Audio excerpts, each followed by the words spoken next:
لو أنزلنا هذا القرآن على جبل لرأيته خاشعا متصدعا من خشية الله وتلك الأمثال نضربها للناس لعلهم يتفكرون. الحمد لله والصلاة والسلام على رسول الله وعلى آله وصحبه ومن والاه. السلام عليكم ورحمة الله. بەڕێزان خۆشحالم لەوانەی 333 لەوانەکانی تەفسیری قورئان پیرۆز بێمە خزمەتتان بە مەبەستی ڕەزامەندی خوای گەورە و هیوادارم ئێوەی ئازیز سوودی لێوە بگرن. أعوذ بالله من الشيطان الرجيم. بسم الله الرحمن الرحيم. والذين ينفقون أموالهم رئاء الناس ولا يؤمنون بالله ولا باليوم الآخر ومن يكن الشيطان له قرينا فساء قرينا. دیارە بەڕێزان لە ئاەتی ڕابردوو خوای گەورە سوبحانەهو وتەعالە باسی کەسانێکی کرد کەوا یەبخەلون وەیەئمرون الناس بالبخل، ئەوانەی کەوا بەخیلی دەکەن و هەروەها فەرمان بە خەڵکیش دەکەن کەوا بەخیلی بکەن و نەبەخشن لە ماڵیان لە عیلمیان لە هەموو شتێک ئەوەی کەوا پێویستی بەبەخشین بێ.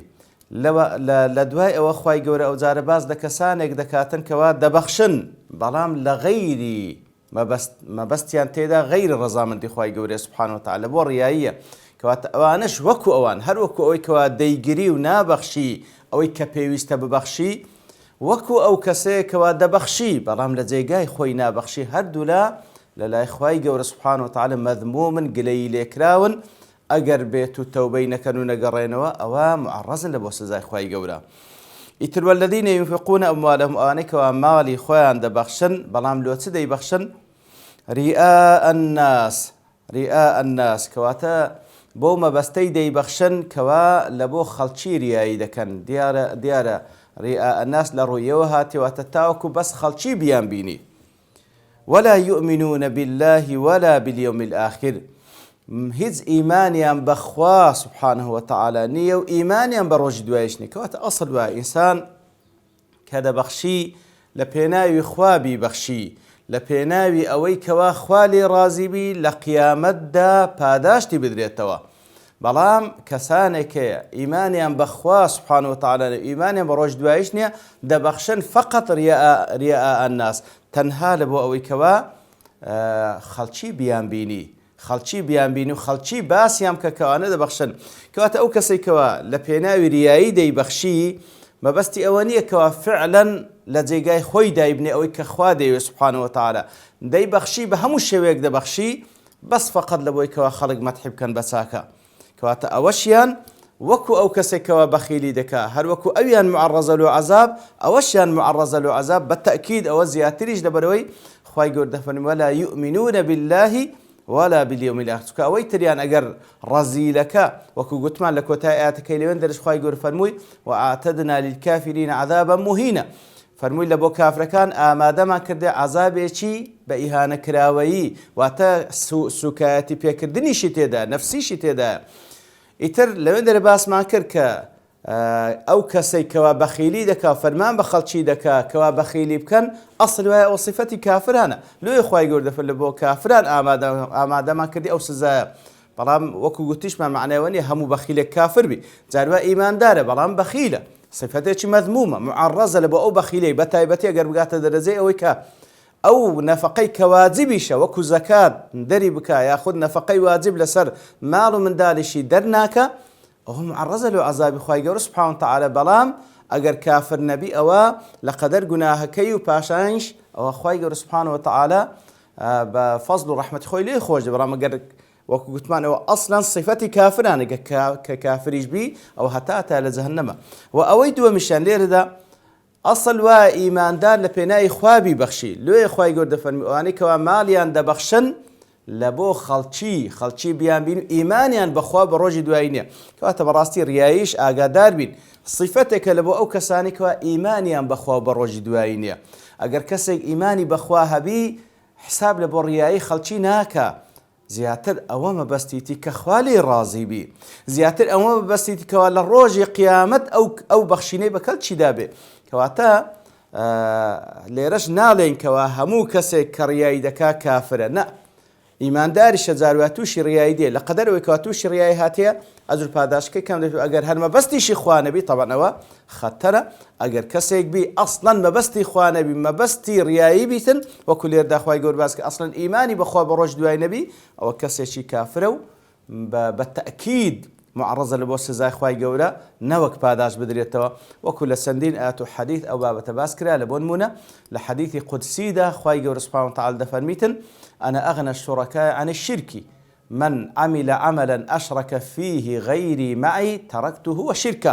کەواتە ئەوەی کەوا خوای گەورە دەفەرمی ئەمن لە هەموو شەریکێک دەوڵەمەندترم پێویستم بە شەریک نییە، لە هەموو زاتێک دەوڵەمەندترە و پێویستی بە شەریک نییە. هەر کەسێک کردەوەیەک دەکا خوا لەگەڵی دەکاتە شەریک، واتە مەبەستێک هەیە و لەگەڵ خوا دەیکاتە شەریک، خوای گەورە دەفەرمی ئەمن لێ دەگەڕم لە بۆ شەریکەکەی، ئەمن پێویستم بە شەریک نییە.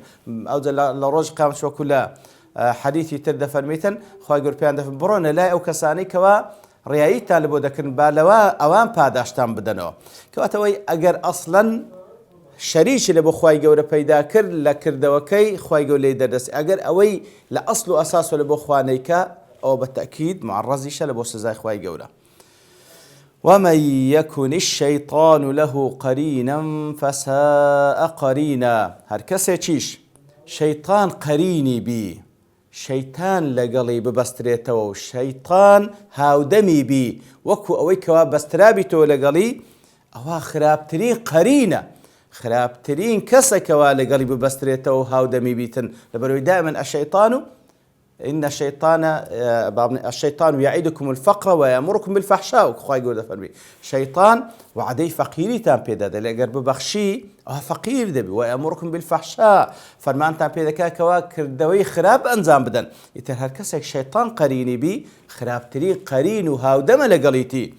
لێرەدا دیارە ئەوەلەن ئەو با بڵێن ئاەتە و خوای گەورە سوبحانه وتعالى دەفەرمی هەر کەسێک شەیطان هاودەمی بی عادەتەن علاقەی بە هەردوو با بڵێن بەشەکەی هەیە و ئاەتە و ئاەتەی ڕابردوو.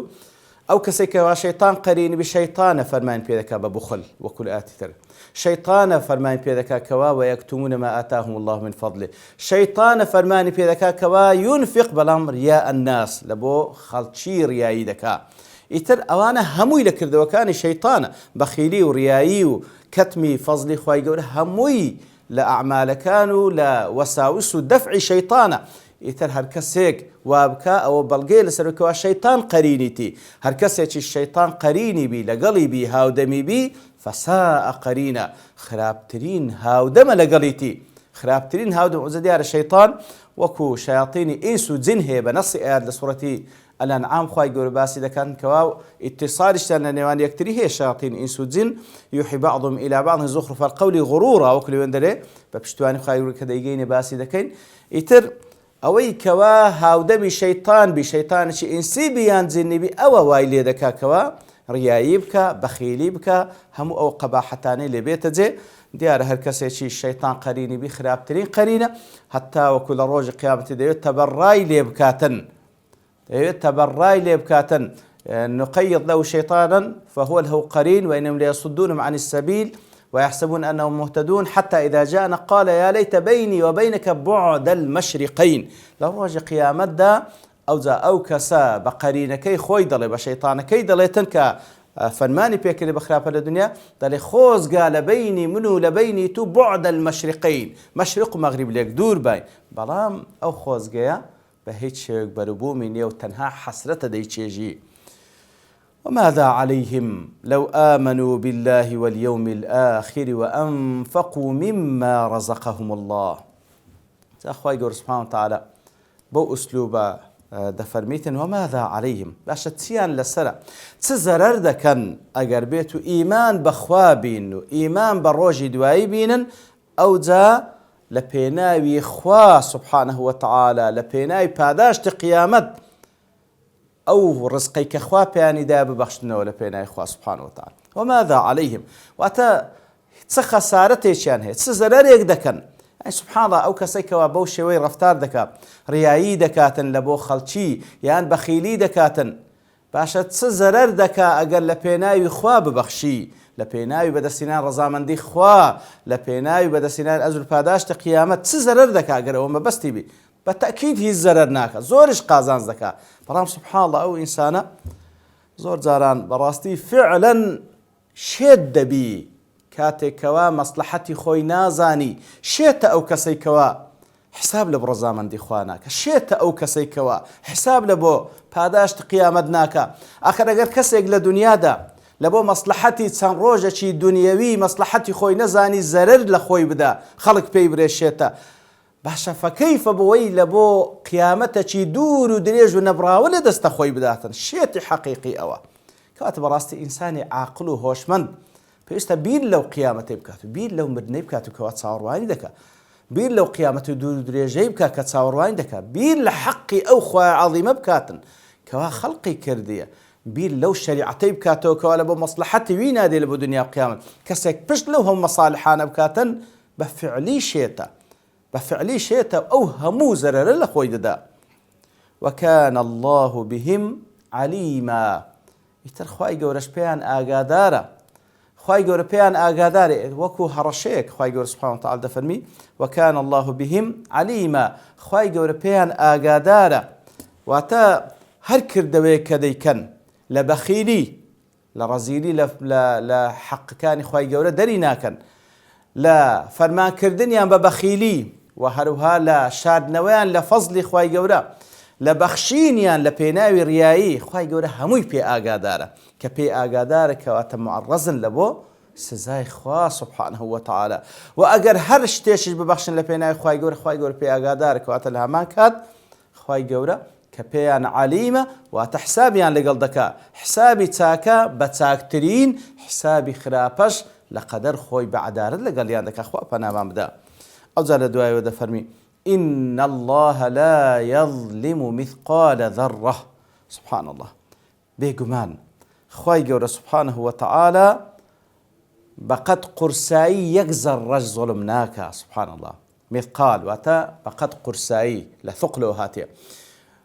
مثقال ذرة، ذرة دیارە کچکەتری شتە وەکو لە تەفسیرەکان کە بابم تەفسیری قەدیم دەڵێن مثقال ذرة دەڵێن ئەو شتێکەوە کاتێکەوە لە بەڕۆژ تەماشای ئەو هەوایە دەکەی شتی کچکە کچکە لە پێش چاو دێ و دەچی، دەڵێن ئەوە مثقال ذرة. وجا تۆز و خۆڵە یاخود هەر حەشەڕەیەک هەر شتێکە ئەو مثقال ذرة، یاخود شتی دیکە میثالی پێدەینەوە. بە مەفهومی ئەو ڕۆژمان ذرة دیارە هەر مادەیەک کاتێکەوە کچکەی بکەوە کچکەی بکەوە تاوەکو دەبتە ذرة، کچکەترین شتە.